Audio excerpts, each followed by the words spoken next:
Beamy, Ashton, 26. Commercial kitchen equipment mechanic, meaning I spend 10 hours a day elbow deep in industrial deep fryers, breathing in burnt peanut oil and wrestling rusted gas lines, usually until my knuckles are bleeding and my back is screaming. I wake up every single day at 4:30 a.m. I drink gas station coffee that tastes like copper pennies and regret. I come home smelling like old French fries and industrial degreaser. I drive a 2006 Ford Ranger. The passenger side door is a completely different color than the rest of the truck. I make just enough money to pay rent on my half of a crumbling duplex out in the deep suburbs of Atlanta, keep the Ranger running on prayers and zip ties, and maybe buy a six-pack of cheap beer on Friday nights. I was completely fine with this life. It was quiet, and it made sense. I have an older sister named Selma who lives 3 miles away. She is 30 and absolutely exhausting.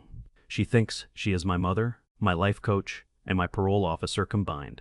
She constantly brings me glass Tupperware containers full of baked ziti, and then gets furious when I do not return the empty glass within 48 hours. She leaves voicemails telling me I look like I have a vitamin D deficiency, and demands I come over to fix her washing machine for free, which I do, because she means well, and she is all the family I have around here. Then I met Marisol, Tuesday night in mid-November. It was pouring rain, and the temperature dropped to freezing. I was at a run-down laundromat on the edge of the city.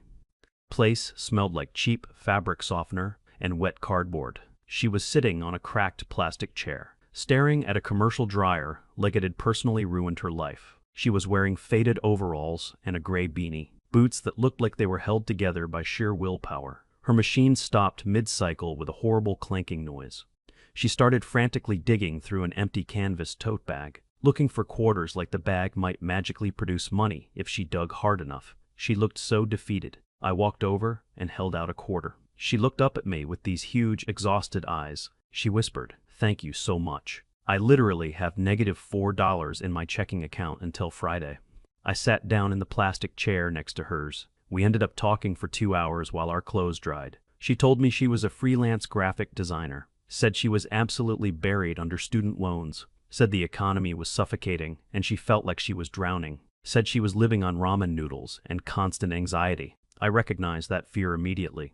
That exact chest-tightening dread you get when you open your bank app, praying the number isn't red. I bought her a $3 coffee from the vending machine in the corner. It tasted like burnt dirt, but she held the paper cup like it was a lifeline.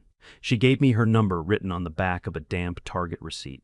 The next 6 months were the most intense relationship of my entire life. We bonded over the mutual struggle of just trying to survive. Our dates were splitting a $10 pizza on the floor of my duplex, having long conversations about what we would do if we hit the lottery. Marisol hated billionaires with a passion that felt almost religious. She called the ultra-rich parasites, said they just vacation inside human suffering. She would get so worked up her hands would shake. It felt incredibly real.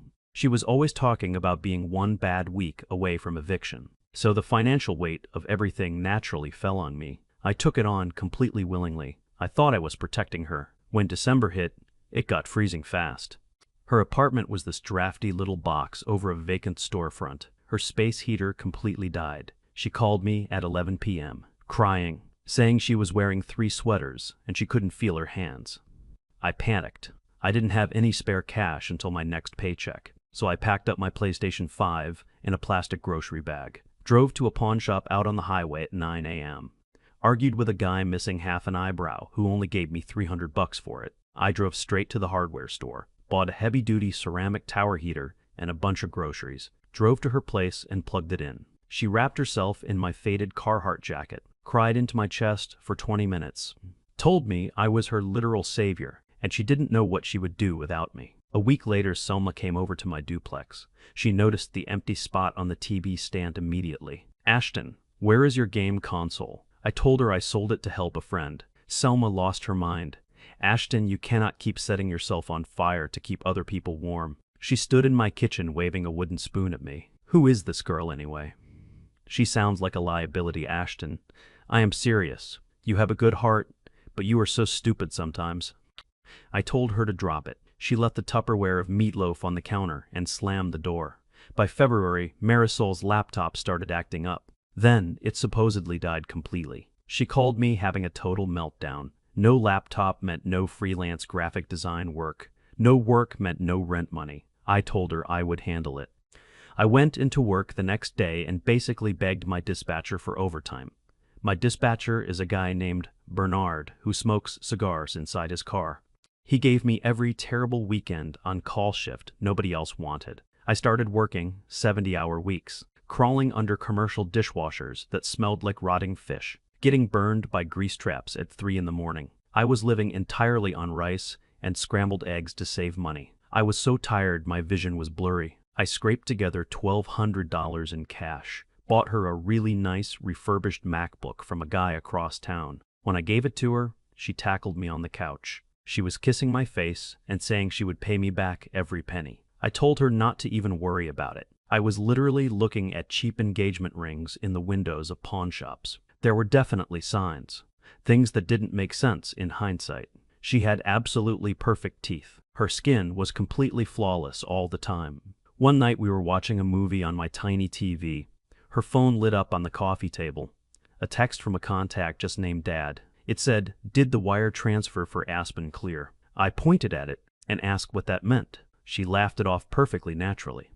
Said her dad was a struggling alcoholic who constantly texted the wrong number. Said he was probably hallucinating about ski trips he could never afford. I believed her instantly, because why wouldn't I? Nobody fakes being at the bottom right. Nobody lies downward. Selma kept bugging me to meet her, so finally I brought Marisol to Selma's house for dinner in March. Selma made this incredibly dry roast chicken. She immediately started interrogating Marisol across the dining table. "So Marisol, what exactly does a freelance designer do when nobody is hiring?" Marisol didn't even blink. She just leaned into the struggling artist thing so hard. She talked about how draining it is to survive under late-stage capitalism. Said she was just so tired of the constant grind. Selma actually softened up. Selma loves a victim. She started nodding and saying, "Oh my God, finally, a girl who understands the reality of things." Selma forced us to take home 3 plastic bags full of leftovers. Told me privately in the kitchen that Marisol seemed very sweet but fragile. Told me to make sure she was eating enough iron. Fast forward to the second week of July. Massive heat wave hits the entire region. 102 degrees with brutal humidity. I am on my 6th straight work day. Absolutely exhausted and covered in sweat before I even leave the duplex. Bernard radios me with an emergency dispatch. Priority: 1 residential call. Which is weird because we only do commercial stuff. But Bernard says they are paying triple the emergency rate in cash up front. Says it is a massive outdoor commercial kitchen setup that went down. Address is in Oakwood Hills. It is this insanely wealthy gated community up in the hills. Elevated terrain where the real money lives. Architectural fortresses hidden behind giant iron gates. I pull up in my beat-up Ford Ranger. The security guard at the gate looks at my truck like it is an actual disease. He checks my ID and opens the gate. I drive up this winding private road paved with flawless black asphalt. Pull into the driveway of a $12 million glass and stone estate. I park my squeaky truck right next to a matte black G-Wagon and a white Porsche.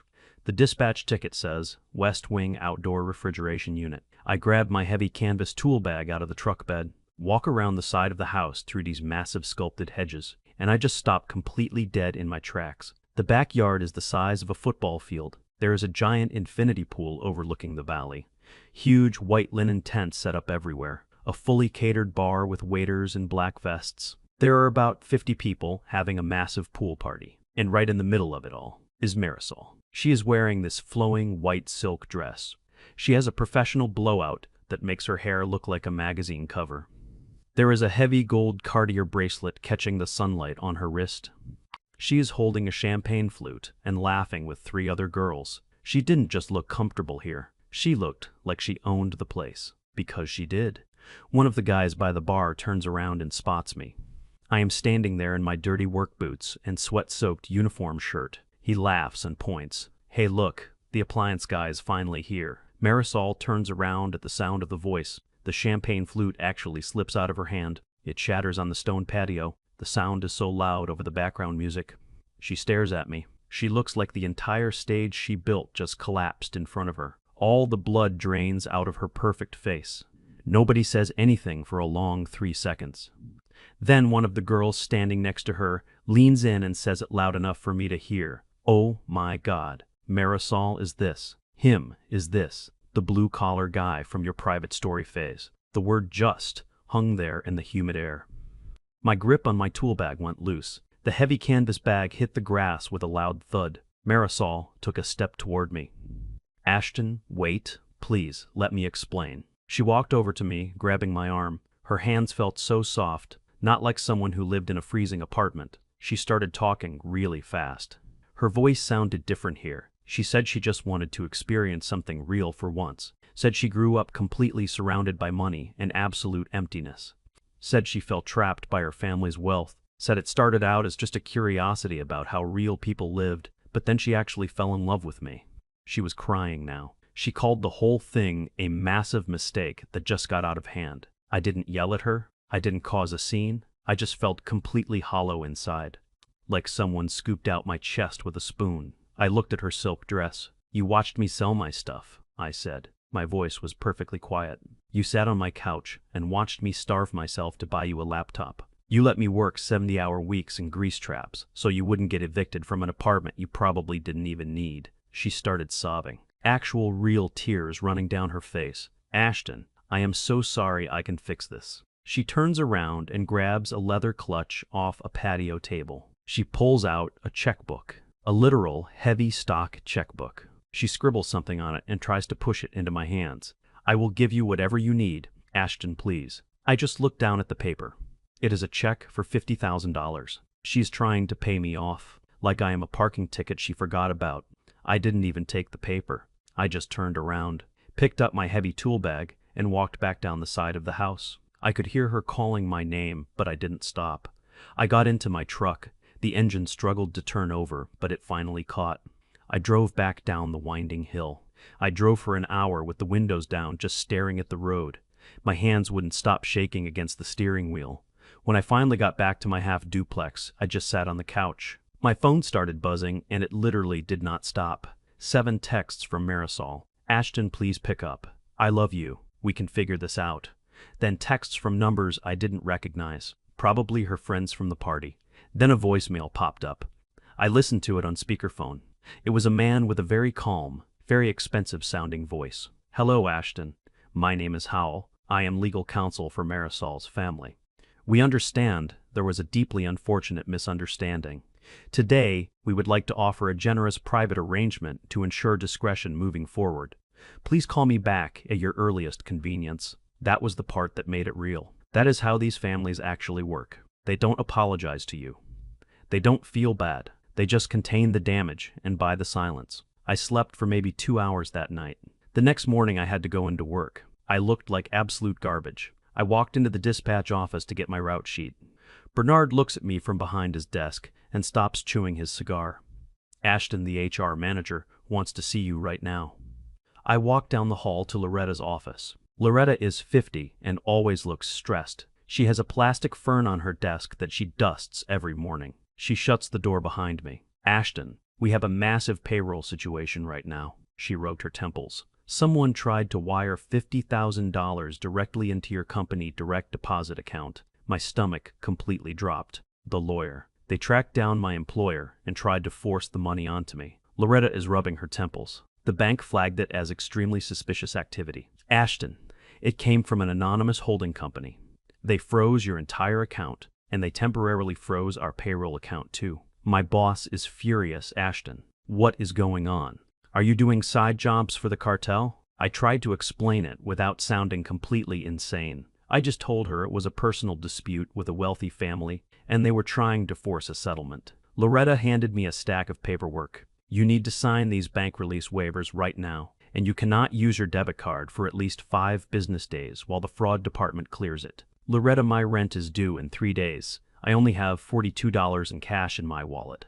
Loretta looked genuinely sad. "I know, Ashton, I am so sorry, but the bank has a mandatory hold." I spent 2 hours filling out bureaucratic nightmare forms, explaining to a bank rep on the phone that I was not laundering money. I went out and worked a full 10-hour shift fixing a broken walk-in freezer at a grocery store. My hands were numb from the cold coils. I got home at 6 p.m. Selma's car was parked in my driveway. She was sitting on my front steps, holding a plastic grocery bag full of Tupperware. She stood up when I got out of the truck. "Ashton, why is your bank account frozen? I tried to buy you groceries online and your card bounced. Why did you look like a ghost when you left this morning?" I didn't have the energy to lie to her.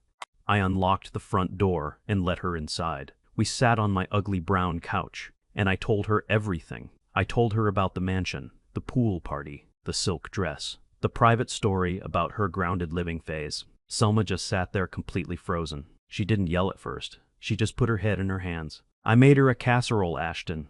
She whispered it like she was in shock. I used the good sharp cheddar cheese. I talked to her about struggling with grocery prices. "Ashton." She nodded at me while I complained about the cost of eggs. Then Selma stood up and started pacing around my small living room. Her voice kept getting louder and louder. "Who does that? Who fakes being poor for fun? She is a literal sociopath. Ashton. She belongs in a clinical facility. You sold your PlayStation for her. You worked 70 hours. I am calling the police." I told Selma. "The police don't arrest people for lying about being broke." Selma waved her hands wildly. "Then I am calling my lawyer friend from yoga class. You can sue her for emotional distress." "Ashton, I saw it on a morning talk show. You absolutely have a case. She stole your labor under false pretenses. She is basically a wealthy vampire." I was exhausted. "Selma, please just stop. I don't want to see her ever again. I just want to pay my rent and go to sleep." Selma grabbed a throw pillow and hugged it aggressively. "No, Selma. You need to set boundaries and you need to demand restitution. I am not leaving until you drink a glass of water and eat this chicken pot pie." Right as she said that, there was a knock on the door. Not a polite knock. A frantic, desperate knocking. I didn't even move. Selma marched over to the front door and threw it open. It was Marisol. She was standing on my porch. She was wearing regular jeans and a faded hoodie now, like she was back in costume. She looked at Selma and then looked past her at me, sitting on the couch. "Ashton, please, I know you don't want to see me, but the lawyer said you rejected the wire transfer." Selma stepped right into the doorway, blocking her. "Excuse me, who do you think you are showing up here?" Marisol looked completely taken aback. "Selma, please, I just need to talk to him for 5 minutes." Selma's voice went completely cold. "Do you even know how much a gallon of milk costs?" Marisol blinked. "What?" Selma pointed a finger right at Marisol's chest. "I asked you a question. Do you know how much a gallon of 2% milk costs at the grocery store down the street?" Marisol started stammering. "I don't know, like $7. Selma let out this short, bitter laugh. "No, it is $3.49. But you wouldn't know that, because you are a tourist. You came down here to play dress-up with my brother's actual life." Marisol started crying again, the real tears. She looked at me over Selma's shoulder. "Ashton, I didn't mean to hurt you. I swear to God I love you. The money just makes everything so complicated with my family. I didn't know how to tell you the truth without losing you." I stood up from the couch. I walked over to the door. Selma stepped aside but stayed completely tensed up. Marisol was shaking. Her eyes were red and she looked so incredibly small. For a split second I almost felt bad for her. But then I looked past her to the driveway. There was a black town car idling at the curb. She didn't even drive herself here. She took a private car service to come apologize for faking poverty. I looked back down at her. "Marisol, you don't love me. You don't even know me. You just liked how it felt to pretend you were surviving something, but you weren't surviving anything. You always had a safety net. My safety net is working 70 hours until my back gives out." She reached out to grab my hand. I pulled my hand back. "Take your town car and go back up the hill. Marisol, tell your lawyer to stop calling my job. I don't want your money. Just leave me alone." Marisol stood there for a long moment. The crying stopped. She just looked at me like she was finally realizing that the game was actually over. There was no reset button. No amount of crying or checkbooks could fix the gap between us. She slowly turned around and walked down the steps. She got into the back of the idling town car. The car pulled away from the curb and disappeared down the street. Selma shut the front door and locked the deadbolt. The silence in the duplex was deafening. Selma didn't say anything for a whole minute. She just walked into the kitchen, started unpacking the Tupperware onto the counter, the sound of the glass clinking against the Formica. She turned on the faucet and started washing a pan I left in the sink. "You know, Ashton," she said quietly over the running water, "I am going to pay your rent this month." I tried to argue. Selma, no, I will figure it out when the bank hole clears. She turned around and glared at me with tears in her own eyes. Shut up, Ashton. Just let me be your sister for 5 minutes without arguing. I am paying your rent, and you are eating this chicken pot pie, and then tomorrow we are going to a different pawn shop to get your PlayStation back. I sat back down on the ugly brown couch. I looked over at the corner of the room. The heavy-duty ceramic space heater I bought her was sitting there. I had brought it back with me when I moved her out of that freezing apartment in May. It just sat there staring at me. A $300 reminder of a crisis that never really existed. I have $42 in my wallet. My knuckles are covered in fresh grease burns from the walk-in freezer. My bank account is frozen because of a $12 million family. And tomorrow my alarm is going to go off at 4:30 a.m. I will get up. I will drink the terrible gas station coffee. I will get into the rusted Ford Ranger. She got her poverty experience. She gets to go back to the infinity pool. I just get to stay poor. I grab my keys off the counter. I push open the front door and walk out to the truck.